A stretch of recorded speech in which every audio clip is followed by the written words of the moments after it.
Hey everybody, it's your old pal Chuck, and I'm back with another review, and it's Christmas week, or the week before Christmas. And I was talking to my sister last night. She feels that next week, since Monday's the 25th, that's Christmas week. I figured this is the week everybody prepares, so maybe this is Christmas week, but whatever. You know what, actually, I think next week can be considered Christmas week because I believe, the schools, will not be in session until January 2nd. So guess that's when the holidays are, at least if you're in grade school, high school, what have you. But we are continuing our look at the Transformers United line, and now this figure comes courtesy of deepdiscount.com.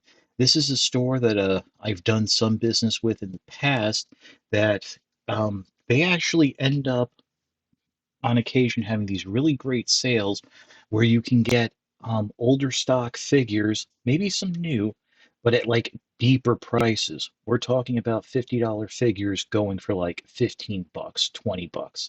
Not as good as like Ollie's or Ross, but anyway, they also will discount in stock items. So this right here is like a $25 figure now, and it was going for about 22 and change. And they have coupons, so I ended up getting a bit of a deal since I wasn't sure that Amazon was going to get the rest of the deluxes in. But sure enough, funny enough, I found out that the ship date for the rest of Wave 1 of United, minus the leader, Tiger Hawk, um, got pushed up, but I did get this before any of that. So, but this is being recorded on a Monday, and I should be getting the rest of the Wave 1 Deluxes, basically Bumblebee and the Core Class, Tasmanian Kid, and Megatron today. So that'll be about this. That'll be this week and what have you, and then have some other little fun surprises set up. But let's get to Windblade, shall we? Enough of that rambling.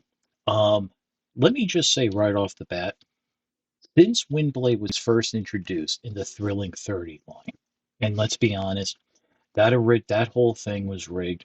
There was a stunt show. They were going to make this figure anyway. They had the designs ready to go. It was just, Hasbro trying to be Hasbro. But that original figure was not good. And if you go back and watch the reviews at the time, you had these like, you know, reviewers who were really trying to make the figure out better than it was. It seemed like it was a rush job. In my opinion, I think the design needed another pass to be a bit more solid and and stable in both vehicle and robot mode. And we got that when we got the robots in disguise warrior class Windblade. Fantastic figure, and I know for a lot of people that became their version of Windblade. Three versions of that. The original that looks like, the Windblade we knew at that point. A San Diego Comic Con exclusive, like it was like Titan Hunter or Combiner Hunter. It was in gray and blue, very nice looking figure. And then a variation of the first one that had a battle mask. And that was and that still is a great figure. And then we got the Titans Return version, and that was an even better figure. And now we get to this one. Now this comes from the Cyberverse universe, so this can actually is meant to represent Windblade as we saw it in the Cyberverse cartoon.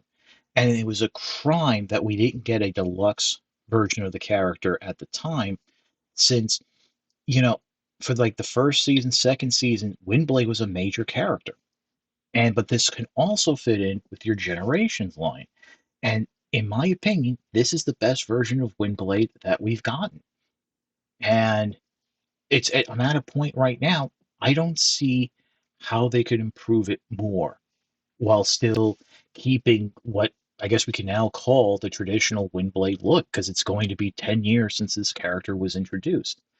The jet mode is very nice. You have the VTOL here, and nice little gimmick that the fans can rotate. So you do have that ability, and we'll talk about that more in robot mode. You have landing gear, which the Seekers don't even have the fold-out landing gear. I mean, it's just one, and then you have the nubbins here on the back. Um, but it really is a nice figure. Yes, you do have some exposed arms, but you know, what are you going to do about that, huh? Um, and the sword here. Now, I've always felt the sword was meant to look like the tail fin. And this is, I think, the closest we've gotten to having. I think on the Robots in Disguise figure, the sword and the scabbard actually became the tail fin. But this is nice too because you also have that effect piece that kind of looks like it's flying. And oh, and the stand hold. So if you have a stand, why Hasbro, they put out their stand, which is okay. Some people like it more than others, but they didn't have an option to use these stand holds here with their own figures. As many people have told me, it's really the stand is really designed for the 6-inch figures, the action figures, and not Transformers. But still, just a little adapter. But anyway, very nice colors. It's Windblade. Windblade's colors are red and black with a little bit of a blue accent. Um, so and that's about it. I mean, that's actually one of the nice things with all the different versions of Windblade. You can just look at it and say, "Oh, that's Windblade." Um, yeah. So how about we pause right now and we come back for the trans. Okay, start the transformation, and this is going to be like one of my few complaints to you're going to remove the sword. And to get the sword in and out, you actually have to unpeg the rear section a little. And you kind of have it pegged together for the transformation just to make your life easier.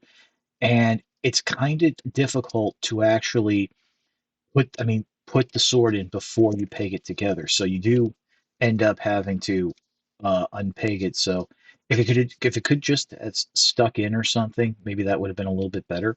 But it is a really nice sword. I mean, I really do like the look of that. The next thing you want to do is flip up the landing gear. That's easy. I mean, and the whole transformation here is very easy. Uh, Next, what you want to do is unpeg the wings from the little notches that are underneath what will be the kneecaps. Just swing that out slightly, and then come underneath here, and you're going to unpeg the hands from those little posts, and then open up these panels here, and just swing them out. This will then allow you to un. The legs do kind of peg in, like here at the top.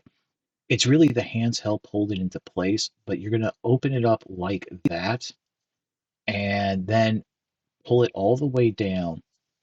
And there are tabs, little nubbins right where my finger is. They're going to go on the inside of what was the kneecap. So that'll close up very easily. And I'll be very honest with you, going to vehicle mode, this leg transformation can be a little finicky just because you have to push enough because a lot of these hinges are connected. So just to get it up, but then you want to bring this section down, and then there's a tab there that's going to fit into a slot on the inside of the leg. And make sure you bring down this black hinge is like on a double hinge. So you do it just like that.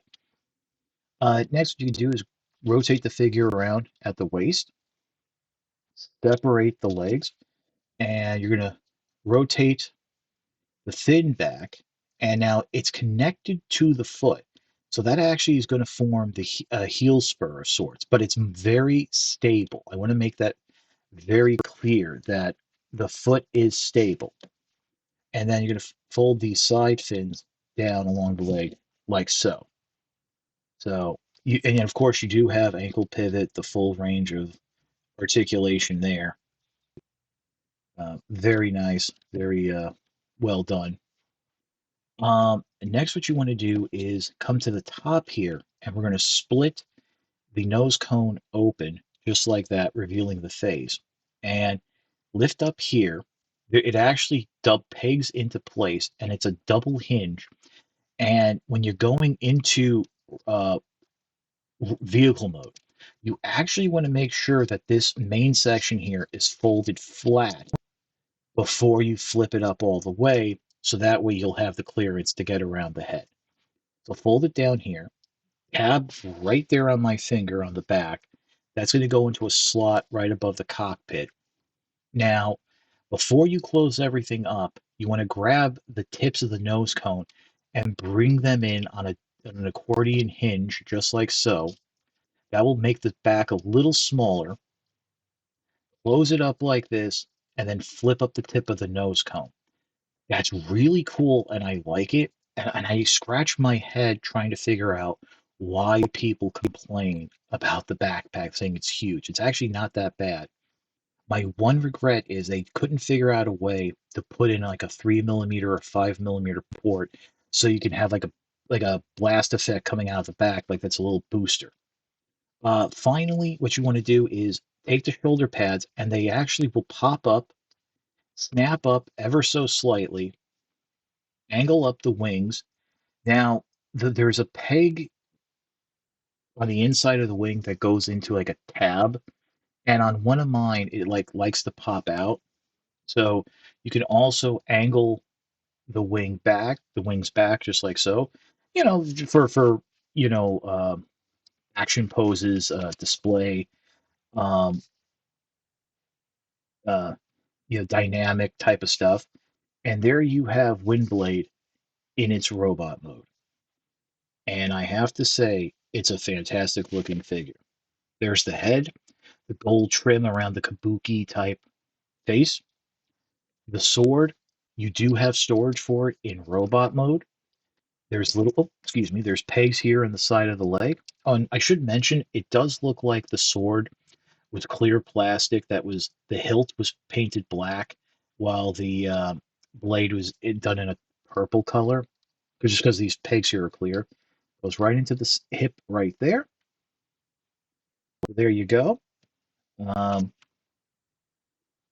Now, one thing I should mention right now is, as with some of the original Windblade, and I believe the Titans Return version, the comb here is removable.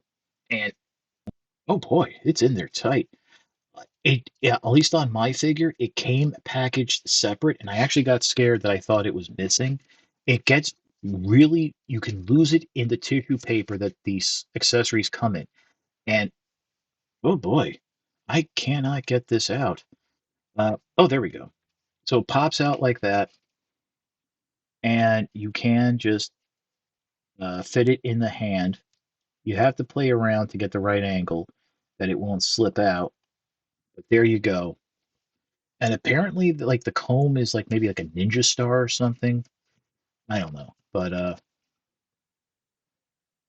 I should also mention that on mine the ankles are a touch loose, but I don't think it's that bad. But what I do appreciate, as you just saw, is that this pegs in quite tightly. So while I would not, I'm glad they don't package the figure with the comb attached, because people might steal it.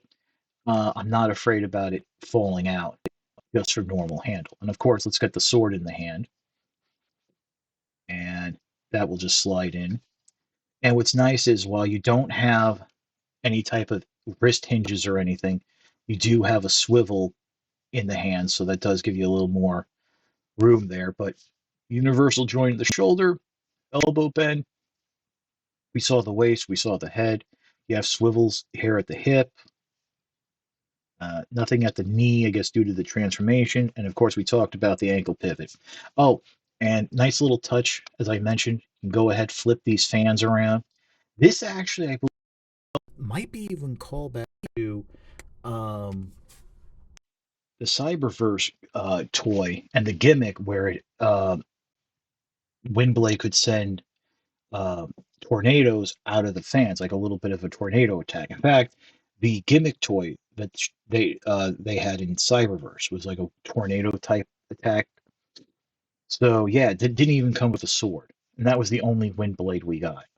But like I said, this fits in.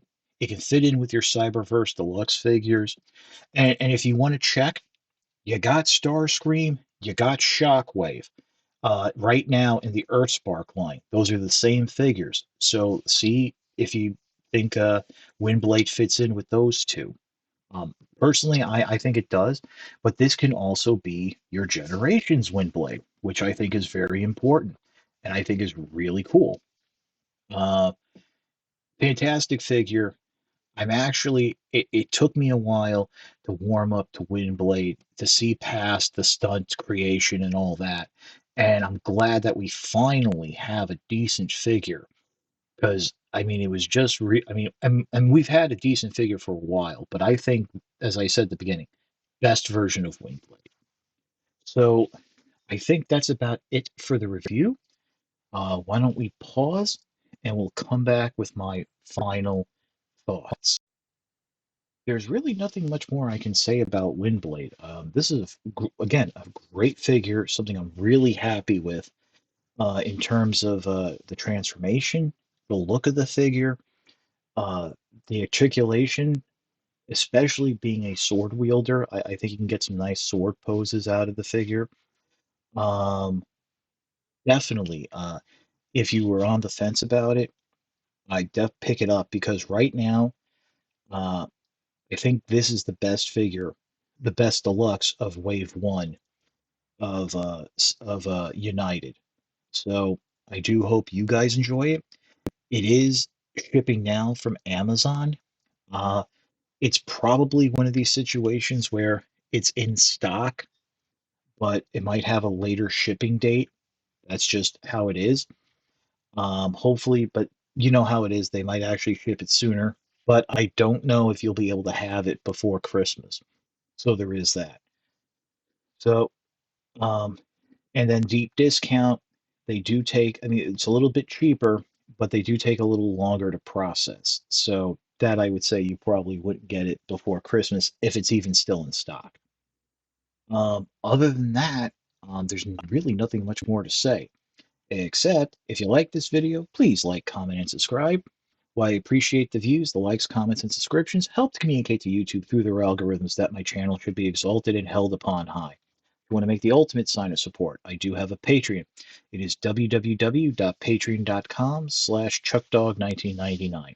All I ask for is $1 a month, $12 a year. No thrills, no tears, no special rewards. All you're doing is helping me help you to help me help you bring figures like this to you, as well as keeping up the infrastructure of the channel. But as I always say, I know it is Christmas or the week before Christmas. I know some of you are doing some last minute shopping.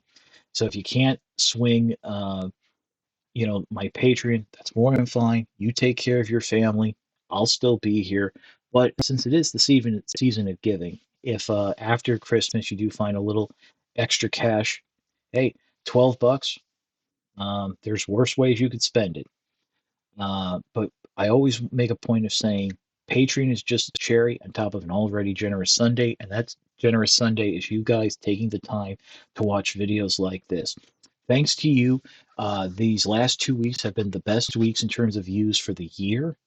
I do find that a little funny, but and I'm glad that so many of you, I'm able to help you and show you these figures when we can. Um, and I do appreciate that. I really do. So that's about it. Once again, this is your old pal Chuck for Windblade. We will see you next time.